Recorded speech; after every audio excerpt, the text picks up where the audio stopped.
Verse 38, 11:38. Jesus, once more deeply moved, came to the tomb. It was a cave with a stone laid across the entrance. "Take away the stone," he said. "But Lord," said Martha, the sister of the dead man, "by this time there is a bad odor, for he has been there 4 days."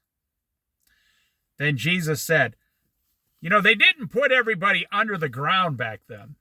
They would lay him in a tomb and cover it over. And back then, graves were very smelly places, like graveyards.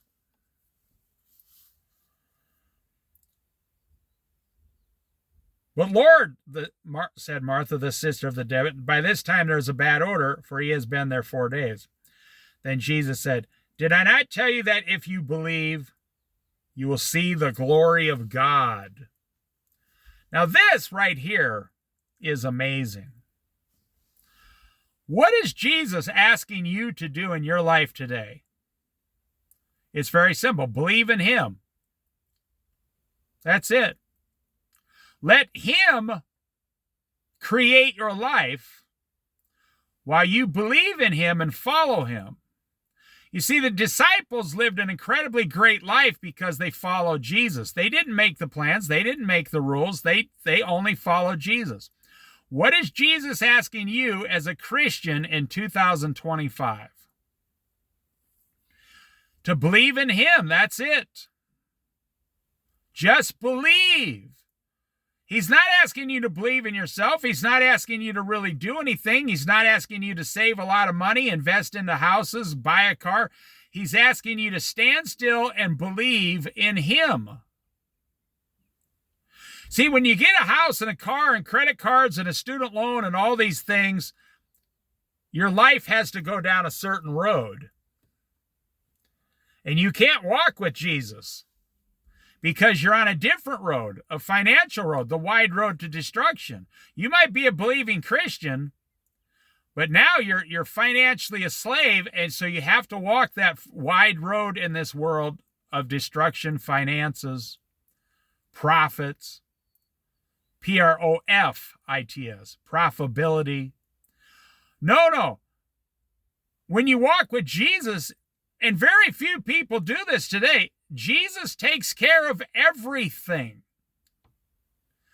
He's only asking you to believe. He's not asking you to join a gym and do some jumping jacks and push-ups. He'll never ask you to do that. He's asking you to believe in him. Did I not just see, he says here to them, "Did I not tell you that if you believe, you will see the glory of God?" I have seen miracles in my own personal life, which means I've seen the glory of God in my own personal life create a miracle right in front of my face. More than 100 times probably. And I'm not exaggerating. I'm not trying to brag about myself. I'm not even talking about myself. I'm talking about Jesus Christ. I'm not bragging about myself. I'm telling you what the Lord did. I'm not going to really get into what it was. It's a private thing mostly. So they took away the stone. Then Jesus looked up and said, "Father, I thank you that you have heard me. I knew that you always hear me. But I said this for the benefit of the people standing here, that they may believe that you sent me." Do you know, when you pray, do you know Jesus always hears you? Do you believe he really hears you? Okay, listen. So if he doesn't answer your prayers for 3 years, or one or two particular prayers for 3 years, are you still believing that he heard your prayer? Most people would say, no, I'm thinking if he doesn't give me what I want right away, he probably didn't hear me. You see how the enemy attacks you. And Jesus saying, I always hear every single word you speak.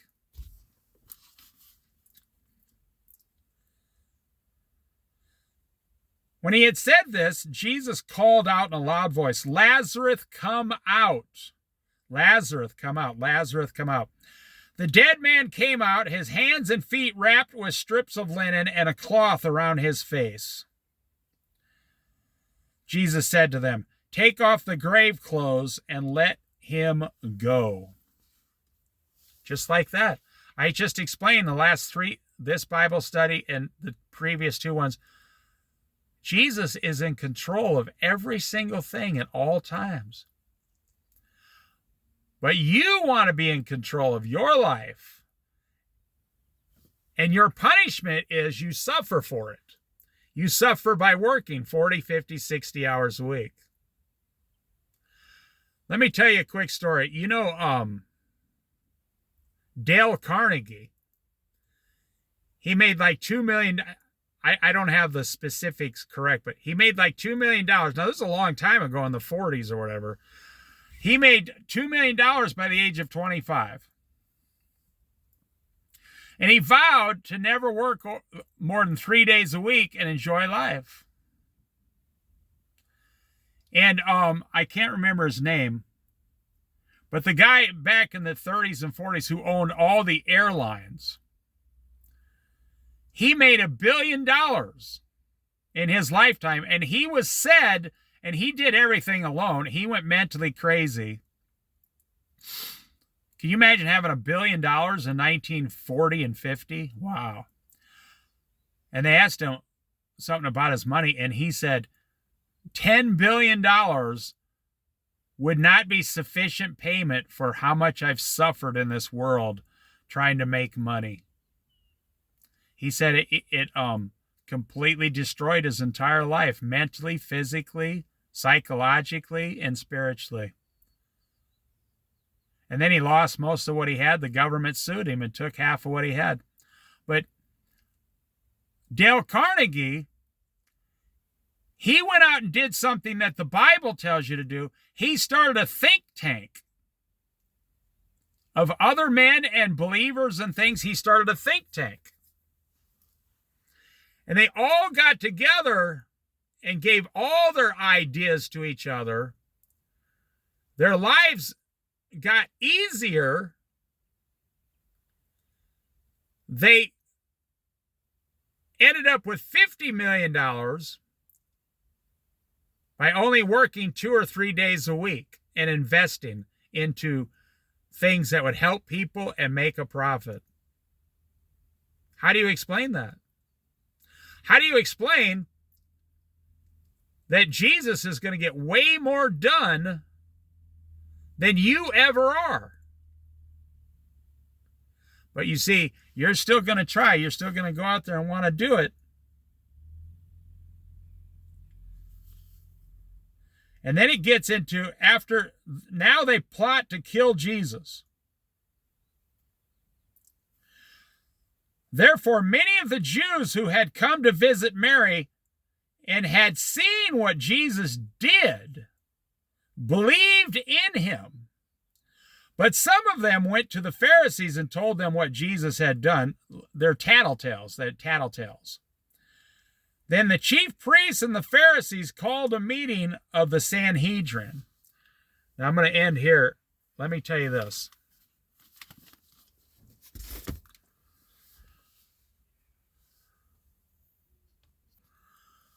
So there's this group of people there at this funeral. And everybody there pretty much sees Lazarus walk out of the grave. Or some of the people in the house, they were probably stuffing themselves with fried chicken and barbecued wings. That's why some people go to the funeral. I went to a friend's funeral once. This woman I know, she was like 9 or 11 years older than me. And everybody in the whole place knew me because I worked with the woman and I've been to their houses and things. And they knew my wife and, And I went in there to the funeral. I was late. So I only got there when they started eating the buffet. Now, it was a small buffet. They brought potato salad, potato chips. That's what farm people do, And so they said, "Hey, you made it." They said, You missed the service." I said, "Yeah, I only showed up for the buffet, the free food." And the way I said it was, kind of loud. Everybody heard me. So it put everybody at ease and made them start laughing. Everybody started laughing. It's exactly what they needed, was for someone to show up in a good mood. And they were like, yeah. And they like, okay. And the children, they hugged me and said, I'm glad you're here, Dave, because we need someone who has a good attitude like you. Well, that's what I see. A lot of people, they show up to funerals for food. But anyways, they had this, but I also stayed for 3 hours after the funeral and did all the dishes and the garbage and everything, and sweep the floor, mop the floor with like 4 other people. So yeah, you can work it both ways. I mean, I took it as a thing. I went to work. And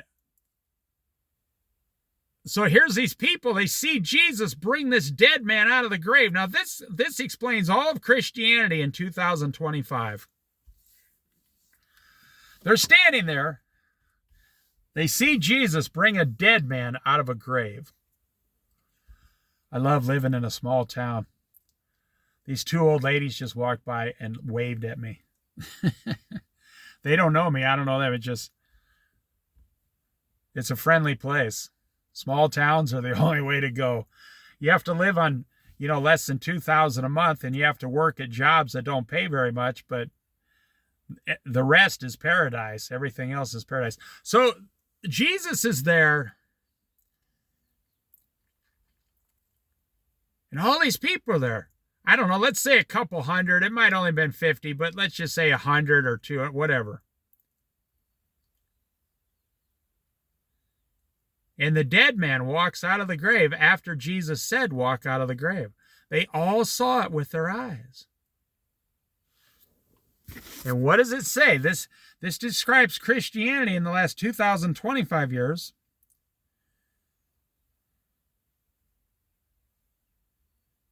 Therefore, many of the Jews believed in him. I would say like 30% believed, hey, I just saw a dead guy walk out of a grave. This man has to be the Christ. I'm going to believe. But then 50 or 60% said, oh man, this is some kind of Las Vegas magic show. They've been tricking us. Lazarus was never dead. This is some kind of hocus pocus. We are going to go to the officials and tattletale on, So Lazarus eventually had to die twice. And they were trying to look for a way to kill Jesus, but guess what? Most people don't realize this. I bet they were looking for a way to kill Lazarus too. The Bible never says how much longer Lazarus lived, unless I've just missed that. I guess I could look it up on YouTube. On Google. I don't think it tells how much longer Lazarus lived. Maybe they went down after they killed Jesus. Maybe they went down and killed Lazarus again. You don't know. We don't have the answer. But it always amazes me. I stand in awe of the stupidity, because I'm a common sense person. I'm a point A to point B, 1 + 1 = 2. That's me. I'm not the smartest person in the room, but I probably have the most common sense, and I'm not going to jump off a cliff because everybody else did. So I see a dead man walk out of a grave, and the man's claiming that he's the Son of God. I'm going to believe him. And he's healing the blind in front of me. I'm going to believe him. And he's healing a man lame for 38 years. I'm going to believe him. But here in 2025, 75% of the world refuses to believe. They will not believe. 100% they refuse. It doesn't matter. They're not going to believe. Say, would you like to believe in Jesus Christ? They say, get away from me. They say, get away from me. I'll punch you in the face. I say, okay, you're lost, man. Without Jesus, you're going to lose big time.